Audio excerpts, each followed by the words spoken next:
परिस्थितियां बदल चुकी है अध्यक्ष महोदय। आज झारखंड के लोग पूछ रहे हैं क्यों लिया झारखंड और किसके लिए झारखंड। 25 सालों के बाद भी झारखंड सरकार स्थानीय नीति को परिभाषित नहीं कर पाई है।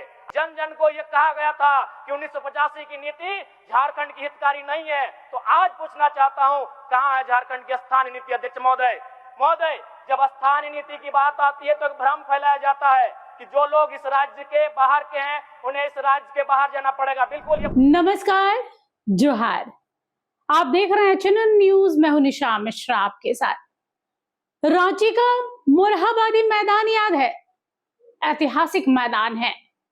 इस मैदान के मंच से एक दाढ़ी वाले बाबा ने कहा था कि कैसे लेंगे झारखंड, तो नीचे खड़े आदिवासी समाज के लाखों लोगों ने एक स्वर में कहा था, लड़ के लेंगे झारखंड, कट के लेंगे झारखंड, मर के लेंगे झारखंड, लेकिन झारखंड लेंगे।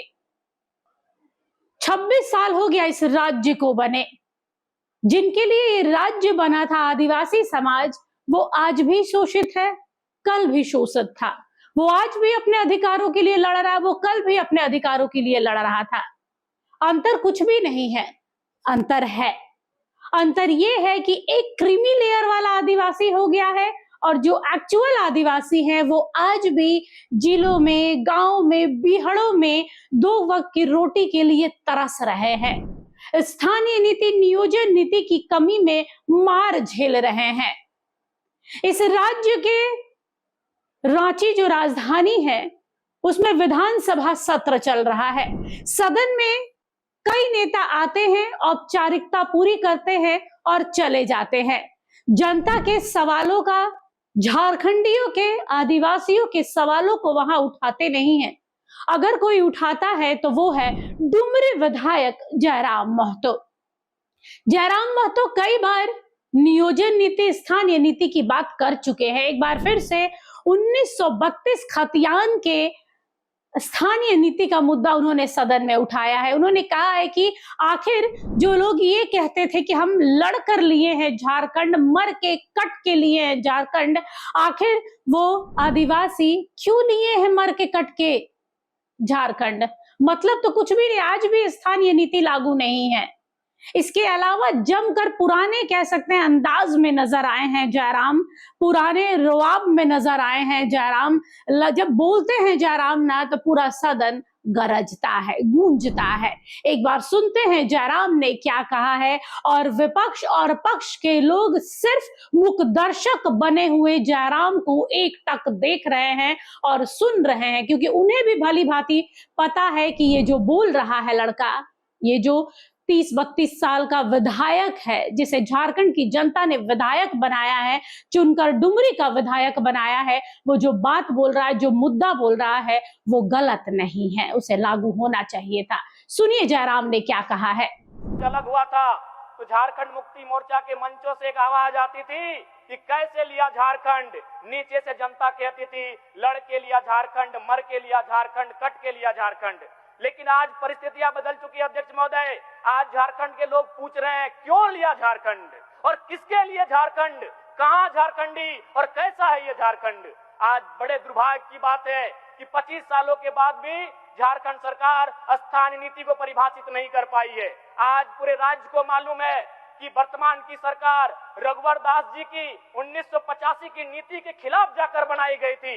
जन जन को यह कहा गया था कि 1985 की नीति झारखंड की हितकारी नहीं है, तो आज पूछना चाहता हूं कहां है झारखंड की स्थानीय नीति अध्यक्ष महोदय। जब स्थानीय नीति की बात आती है तो एक भ्रम फैलाया जाता है कि जो लोग इस राज्य के बाहर के हैं उन्हें इस राज्य के बाहर जाना पड़ेगा। बिल्कुल ये भ्रामक बात है अध्यक्ष महोदय। स्थानीय नीति का मतलब ये नहीं होता है कि जो अन्य राज्यों के वे लोग बाहर चले जाएंगे। स्थानीय नीति का मतलब होता है कि राज्य सरकार की सुविधाओं का लाभ किसे मिलेगा। उदाहरण के लिए अध्यक्ष महोदय, महाराष्ट्र में अगर मराठी भाषा का संरक्षण होगा तो ये समझ में आता है, लेकिन महाराष्ट्र में अगर संथाली, कुड़माली, खोरठा भाषा, नागपुरी भाषा का संरक्षण मांगा जाए तो इसका औचित्य नहीं बनेगा। अगर केरल में ओणम और तमिलनाडु में पोंगल त्योहार की छुट्टी दी जाती है तो ये समझ में आता है। ठीक उसी प्रकार अगर झारखंड में उनकी छुट्टी मांगी जाएगी तो इसका औचित्य नहीं बनता है। तो स्थानीय नीति का मतलब होता है उस राज्य के लिए। महोदय, अगर स्थानीयता नहीं होती तो मान के चलिए पुलिस की बहाली निकलती और पूरा इंडिया एक होता, तो पूरे हिंदुस्तान में पंजाब के लोगों का ज्यादा सिलेक्शन होता पुलिस में। और अगर पंजाब के लोग अगर अरुणाचल प्रदेश चले भी जाते पुलिस की बहाली में, तो क्या विधि व्यवस्था का संचालन हो पाता? ठीक उसी प्रकार अगर पूरे राज्य में शिक्षकों की बहाली होती और स्थानीयता का मानक नहीं रहता, तो केरल के लोग पूरे देश में जाके टीचर बनते। और यदि कोई केरल का शख्स नागालैंड में जाके टीचर बन भी जाए, तो क्या बच्चों को पढ़ा पाएगा? इसलिए नागरिकता तय करना देश का काम होता है, लेकिन स्थानीयता तय करना ये राज्य का काम होता है। और मैं राज्य सरकार से मांग करूंगा कि स्थान नीति पर विचार करे। एक बात यह भी आती है कि बहुत सारे लोग इस भूभाग में रह चुके हैं, तो मैं चाहूंगा एक श्वेत पत्र जारी किया जाए। जो लोग कहते हैं कि झारखंड में हम रह चुके हैं, बस चुके हैं और अपना मूल भूमि से, चाहे वो बिहार हो, बंगाल, उड़ीसा हो, छत्तीसगढ़ हो, उत्तर प्रदेश हो, उससे नाता टूट चुका है, तो एक श्वेत पत्र जारी किया जाए। माननीय मुख्यमंत्री अभी असम के दौरे पर गए थे। असम में व्यवस्था टी ट्राइब की है। 1 मिनट लेंगे अध्यक्ष महोदय। असम में व्यवस्था एक टी ट्राइब की है, तो सरकार को सोचना चाहिए, विचार करना चाहिए और स्थानीय नीति की तरफ सरकार का कदम बढ़ना चाहिए। तो सुना आप लोगों ने, ये है जयराम महतो, डुमरी विधायक जयराम महतो का ये एक साथ पर कई मोर्चों पर लड़ रहा है। चाहे वो छात्रों के लिए स्कॉलरशिप का मुद्दा रहा हो, नियोजन नीति की बात रही हो, विस्थापन का मुद्दा रहा हो, पलायन का मुद्दा रहा हो, बेरोजगारी का मुद्दा रहा हो, नए इंडस्ट्री, नई फैक्ट्री लगाने की बात रही हो, कई मुद्दों पर एक साथ सत्तारूढ़ पार्टी जेएमएम से लड़ रहे हैं, इंडिया गठबंधन से लड़ रहे हैं, एनडीए गठबंधन से लड़ रहे हैं, सबसे लड़ रहा है सिर्फ और सिर्फ झारखंड के झारखंडियों के लिए, ना कि सिर्फ आदिवासी, कुर्मी, हिंदू, मुस्लिम, कोई नहीं, सिर्फ झारखंड और झारखंडियों के लिए लड़ रहे हैं। अब देखना है कि जितना दिन सदन चलता है जयराम कौन कौन से मुद्दे को टच करते हैं। फिलहाल के लिए इस खबर पर बस इतना ही। देखते रहिए HNN न्यूज। नमस्कार, जोहार। आपको हमारा ये वीडियो अच्छा लगा तो इसे लाइक करें, शेयर करें और हाँ, सब्सक्राइब करना ना भूलें।